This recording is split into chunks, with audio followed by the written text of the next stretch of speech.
All right, welcome back. Millions of Nigerians are dealing with a very terrible situation: terrorism. The continuous rampage in our nation by terrorist groups and bandits has remained a serious concern in our country, despite the relentless effort by our security forces to curb the situation. Again, the judiciary has taken a bold step by parading huge number of suspected terrorists in company of heavy security personnel. But the big question remains: is this move by the government to charge terrorists to court going to yield the desired results? Is the government becoming more proactive than reactive? Could this be the avenue by which some of these alleged culprits will be granted pardon as part of the plans by government to de-radicalize some terrorists? Mr. Shaibu. Yes, Mr. Sike. Terrorists are in court undergoing trials. Yes. Huge number of them. We read at the newspapers today, 500 of them. This is a case for justice. Amidst, with the presence of so many heavy security personnel. What do you make out of this? First of all, this represents case for justice. We are Nigeria as a country decide to consider the victims, the rights of the victim. Thousands have suffered killing, displacement, and trauma. Then ignoring accountability can deepen resentment. So that is why the government is trying to say, okay, you have committed these crimes, you have to be accountable for it. You have to pay for what crimes you have committed.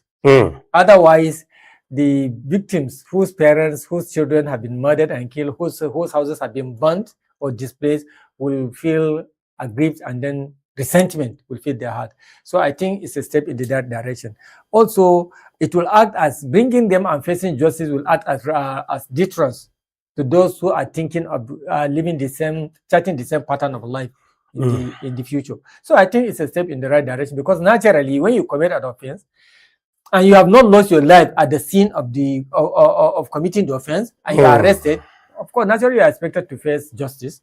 You are supposed to be brought to the law and see what the law has in stock for you in accordance with the gravity of the offense you committed. I think that is a step in the right direction. But where I find the problem is, why will you keep gathering them till they reach up to this huge number, up to 500? Why didn't they before now keep making them face justice as they were arrested? You keep arresting them and then dumping them in prisons and cell. You keep arresting them and dumping them in prison and cell until now that you want to now pose a general judgment on all of them. That is it's a logistical arrangement thing that is worrisome for me, not the fact that they are being made to face the law. Okay, before now, Mr. Ibrahim, we've seen situations where, especially in recent times, where we see different attacks, different happenings, serious killings going on. We've lost soldiers, we have theater commanders, we've lost a lot of people, the Jos killing, the Kaduna killings, the Borno soldiers killing, and the rest of the Woro community, what they call it, Kwara State, and the rest of them.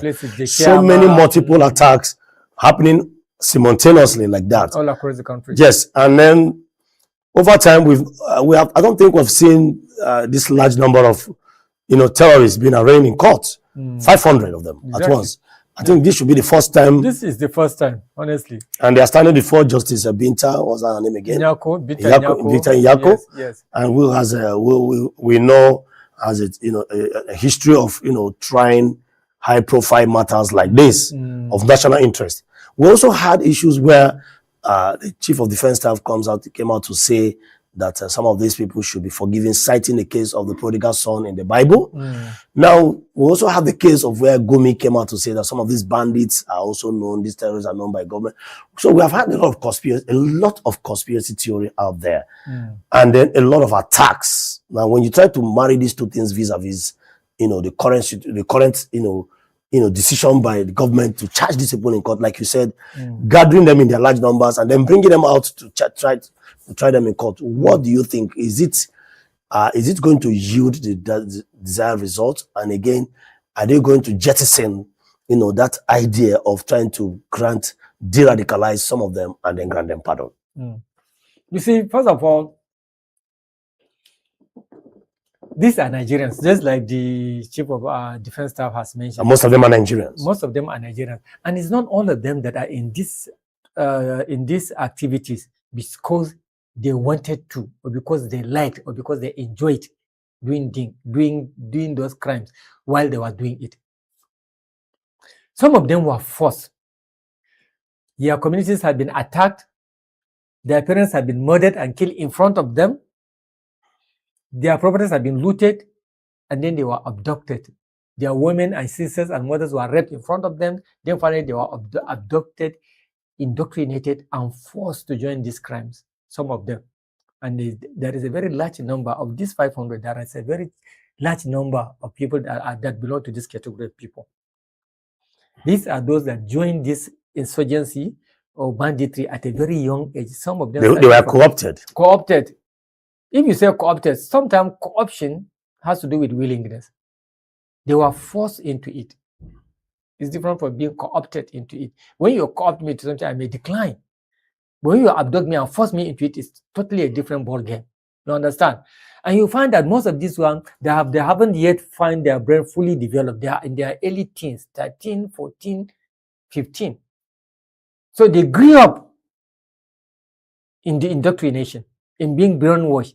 They were taught how to take arms. They were indoctrinated that the government is your enemy. Your people are your enemy. So when we categorize them, these are the ones that the government may consider bringing them back to the society through reintegration and with a view to bringing long-term stability. You are a psychologist. You know that a way you can expose somebody to training in such a way that he can be healed of his trauma. Yes, but I want to argue with you here that some of them having been contaminated to this large extent. I told you something that whoever has tested blood is going to be very difficult to radicalize such a person. Difficult is not impossible.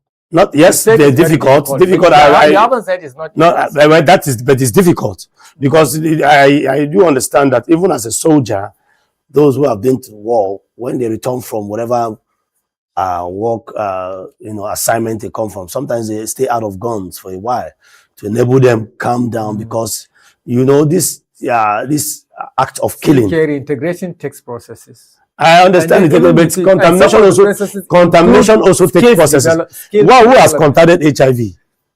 The aim. Excuse me, one who has contracted HIV/AIDS now. What remedy do you do? When the blue phone blue AIDS. I'm not a doctor. You're not a doctor, but you see, these guys have been contaminated. That's my own position, and that will also for me. That is very good for my own line of thought in terms of judgment that will be melted to them. Because anybody that has been contaminated, regardless of how you were brought into the situation, that is doesn't matter for me. Even in the legal system, even in the body constitution of countries, there is tampering of justice with mercy. There are people who are entitled There's plea for clemens. Yes, there are people who are entitled to mercy, irrespective of what they committed. There are countries that even forgive what do you call it? There's murder. What do you call it? A kind of murder that you commit willingly and voluntarily. Do you understand? Okay. So these ones, they have been indoctrinated. They have been forced to carry arms. They didn't even know what they were doing at that time. What does a 13-year-old know? His brain was developing at that time. His brain was developing. See, there is different. When we say brain development, there are things. The way they will reason before they take an action. Taking responsibility. Their brain is not fully developed to know what is responsibility. They may be sexually virile. They may be physically trained to do manual job. Do you understand? But to sit down and reason like a human being is near impossible to a 13-year-old person. That is why they are already a human being. That is why. I don't understand what you mean. Why are we differentiating? They are already a human being. They are not adults. But they are human beings. In every country, there's a different the difference between the judgment you pass on an adult and on a child. They are not yet adult, so they should not be subjected to what the real commanders of the insurgency will be made to suffer. Please try to differentiate between these categories. They are not yet adult. But somebody that is 13 is not yet adult. But for me, crime is crime, regardless of the age grade that committed that. No, crime. you can't speak because this we're talking about capital crime. We're talking about capital crime here. Not yet. They are not yet adult. A 13 years old that handled AK-47. Why are you against to shoot somebody and kill that person? Why are you against reintegrating some of these, particularly the young ones? I'm against it because they've been contaminated. I just believe that when you kill. So what's the purpose of let's now talk religiously. What is the purpose of repentance? Sin and repentance. Why did God in the first place bring about repentance? Well, repentance is the change, accepting that you are wrong in the first place, but the judgment will be melted at you. No, I don't think you fully grasp it. But that's my whole opinion. Is for you to be yes, forgiven. You are sorry. Sin, yes, whatever sin. So the law will take its course. So there are people that don't care whether I forgive them or not. What they are after is that you forget about the judgment you want to pass. You want to pass on them against that crime. If they know that even after seeking for repentance, you will still make them to go through the judgment. What will your repentance do to them? Who are you, by the way? What do you make? Let's face reality. Forget about reality. Okay, we're talking about the same reality you're talking about, Mr. Ibrahim. How are you going to cope as a citizen when you are seeing somebody who murdered allegedly your sister or your brother walking on the street in the name of repentance? If a madman shoot a person, yes. So he must be faced to face the law. He has been confirmed medically mad. So 13-year-old is as good as somebody that does not have the right framework of brain to think right or wrong, to take decisions. It's all about taking decisions. Your ability to take decisions, your brain functions and guides you in taking decisions. A 13-year-old is not fully developed to the extent that he can be able to distinguish between right and wrong. Unlike the commanders, those ones display them, bring them back to court, tell them the offenses they committed, check the rules and the laws. What does the law say? What does the law say about a commander of maybe Boko Haram or a commander of banditry organization? What does the law say will be your judgment? You might have killed 70 people or 10 people or 5 people. What does the law say about you? If you are to go and be executed, fine and good. But a 13-year-old whose mother was killed in front of him, his sister was raped in front of him, he was forced to take drug to destroy his brain. Then he was taken to the bush and told that those people we killed, that you see your sister and your mother, they are your enemies. Take this gun, let us shoot you. You are seeking, we are going to give you freedom. And then you say that the government should treat them equally. Haba. Okay. You have a heart. Well, I believe you do. I don't. You don't know my heart anyway. So my advice to the government, I would like. My advice to Binta and her colleagues as they face this judgment towards all these 500 insurgent and terrorists, they should please categorize them and then meet judgment to them based on the category they fall into. There are the high-ranking commanders. For those ones, let them face prosecution and full trial. Do you understand? Okay. The law should take its full course. Yes. And then for low-level fighters and those who have been forced to join the crime, they should be rehabilitated and reintegrated back to the society. What you did not understand is that the rehabilitation is a process. I think part of the process is being exposed. But after rehabilitation, sorry to cut you, what happens to stigma?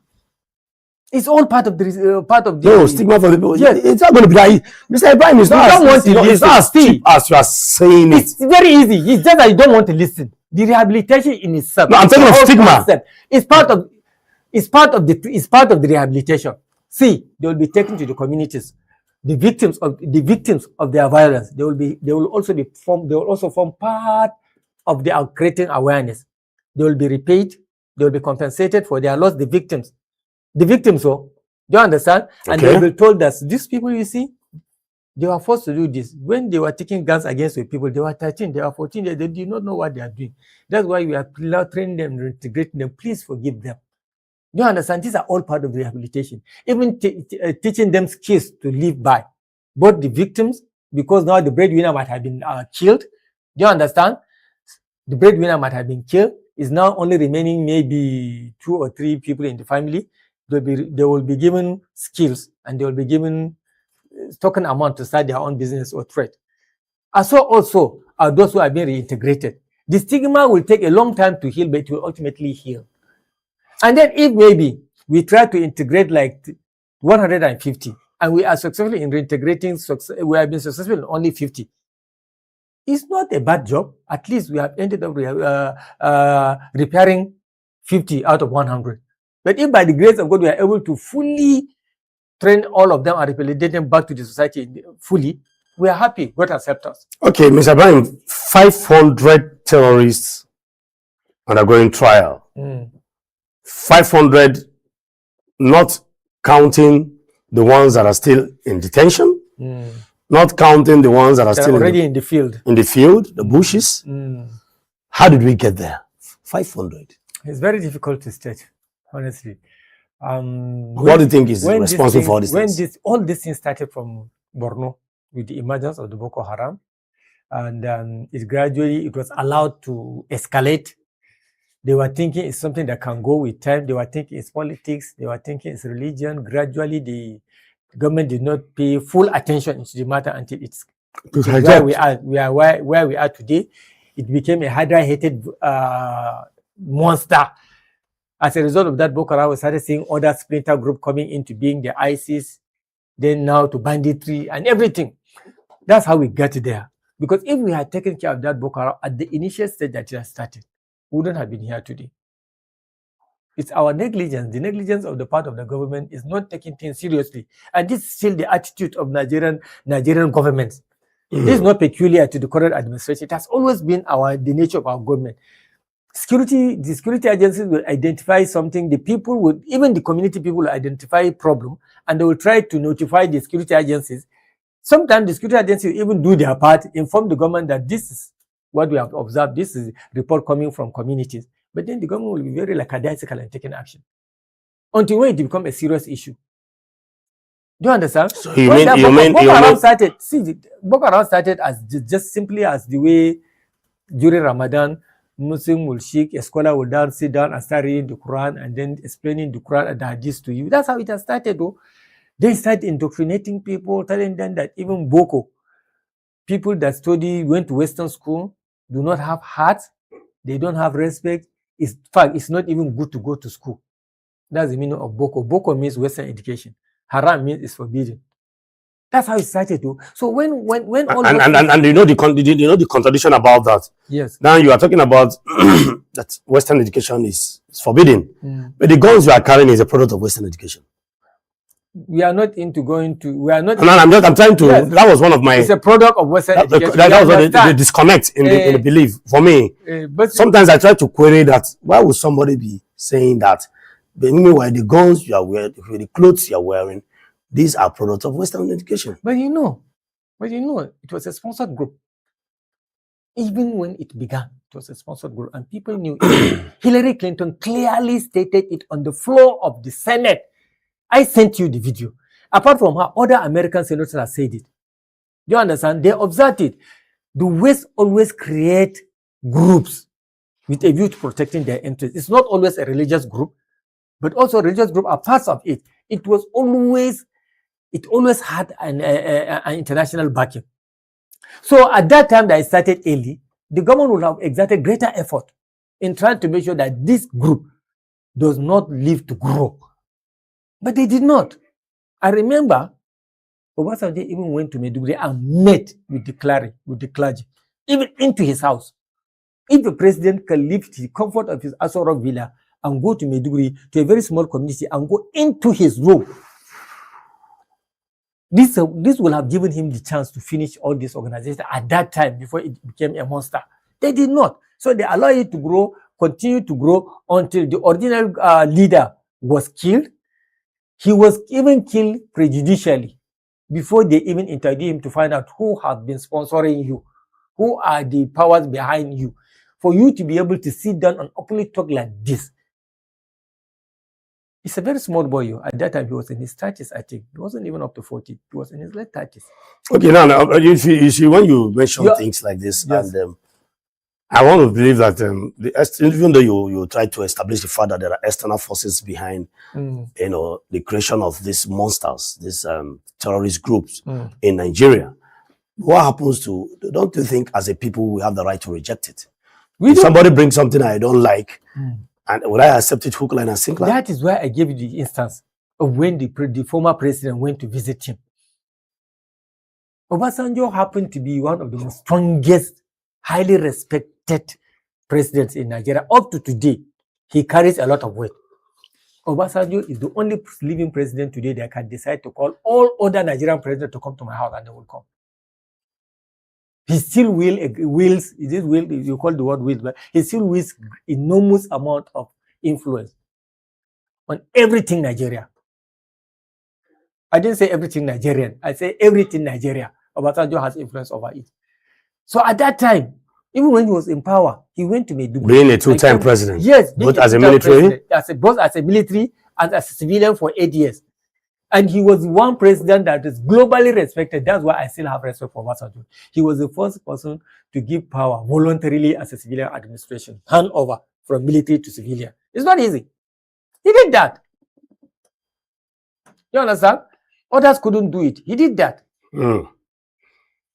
So, like the previous Nigerian head of state, they did not hand over power successfully to military administration. Apart from Buhari, apart from Obasanjo, the next one is Atiku Abubakar. What is his name? Abdusalami Abubakar. Yes. So you see, we allowed Boko Haram to grow beyond major to become a Mensa, and that is how we found ourselves here. Your question was, how did we find ourselves here? That's why I gave you that small history according to my little understanding. Okay. So, and then this lackadaisical attitude is what continued to be having dangerous effect on all of us, to the extent that 300 or 500 of our youth are being tried today. Okay. Mr. Ibrahim, before now, we've not seen any serious trials on terrorists like this. Have we seen anyone? Before now? Before now? I can't remember any high-power trial that took place against any terrorist. Yes, because before now, what we've been seeing is attack. And that brings me to the last question I want to ask, and I want us to talk about. Yes. Charging 500 suspects to, to court now. Is government being proactive or reactive? Is government reacting to the fact that in recent times, definitely not a lot of killings have been going on, and probably they want to use this to serve as a deterrent to others who might want to continue? Because before now, like I said, we've not had, I don't think we've seen high-powered trials like this, this large number of people. So is government being proactive or government is being reactive? I won't call this proactive. It would have been proactive if they had been tried as they were being arrested. Because all those 500 were not arrested at the same time. They were arrested piecemeal. 10 will be arrested and dumped in prison. 20 will be arrested and dumped in prison. It would have been proactive if, as they were being arrested, they were also being tried and then prosecuted. But now you allow them to languish in prison. Even those ones that I said they have been abducted and forced into Islam, they might have learned new tricks now while they were in prison. That shouldn't have been the case. You understand? Okay. I think the government is now acting reactively. It's reacting to the situation now. Probably because now the prisons are getting congested. They want to create more space. Probably that might have been what informed the decision now to try them, all of them. Because you know that one of the greatest problems we are facing in this country is prison congestion. Okay, so you are saying the government is trying to decongest the prisons, and that is why... I didn't say. I say it might have been reason. One of the reasons. One of the reasons that they decided now to react to the situation rather than being proactive. Do you understand? The other reason is because of the continuous killings that has been going on serially like that. Exactly. Okay. But in trying these people, I think they are not going to be tried individually. I think they will be tried trenches based on groups and level of involvement. I think that's how they will be tried. There are people that have definitely killed many people, burnt many villages, displaced many people, caused trauma to many people. Those will be categorized, maybe 100 of them or 70 of them in that side. You understand? And those are my probably. Then there are those that probably face capital judgment. Yes, exactly. For those ones, even though I'm not a lawyer, I think it may be execution. Then there may be people who have never taken arms, despite the fact that they are also members of the insurgent groups or banditry groups, but they have never carried weapon. These are the ones that will say, okay, we are going to burn the villages. Why would do this? You don't even have to carry gun. You will go and start collecting bags of rice or you see all those foodstuff and everything. This group is also a different one. So those one will be tried and then be served sentences in prison. And then there is the latter group that I told you that I'm more concerned about, those who have been forced to be part of this insurgency or banditry, those who have been brainwashed, those who have been forced to take drugs, even though their mental capacity, the brain has not fully developed, they now made the brain worse by forcing drugs into their heads, and then being indoctrinated, being taught lies, being taught how to kill. Okay, now so those ones should be rehabilitated and reintegrated back to the society without even passing through any. So you are saying government is reactive, more of reactive than proactive. Definitely. Okay, fine. What do you, so in other words, do you expect more of these kind of trials? Yes, I expect more of this trial, because if government is reactive, and this reactiveness is it not going to be of great use to us, serving as a deterrent to others who might be still practicing this deadly act? Don't you think this whatever reactiveness? If the situation is serious, we do not. Well, any situation, yes, any violent situation should not be faced. So we are not expected to simply react to such situation. We should react, but proactively. As soon as it's happened, let's take action. We cannot afford to allow it to linger. We should not allow it to linger for too long, and then we don't even know that are these 500 that are going to be tried today or yesterday or today, are they all insurgent in detention, or this just part of the whole? I think I read 2 papers. I didn't come across any statement to the effect that no, these are all of them, or there are still some left in detention. But going forward, next time any bandits or insurgents are arrested, let not go and put them in prison. Let straight away take them to court for trial and punishment. So you are in support that this court processes should continue. It should continue and proactively. We should not allow them to stay for too long. Exactly. Gather them as much as 500. Exactly. Because I'm beginning to wonder, where do we keep these 500? How were they even kept and then taking them to court? Where as you know, before now, even such court cases regarding insurgents are not being done in Abuja here. They used to do them somewhere near that Kainji dams. What do you call that place? In Kainji. I don't know why for the first time they are bringing them back to Abuja. Now there's this section of the matter, and that is the heavy presence of security men. Why heavy presence of security? Because we have had cases. Why not? I'm coming. We have had cases. We are bringing terrorists to town. Why would I? Well, that's very good. But they are not armed. They've been disarmed. They have friends. They may attempt to free them.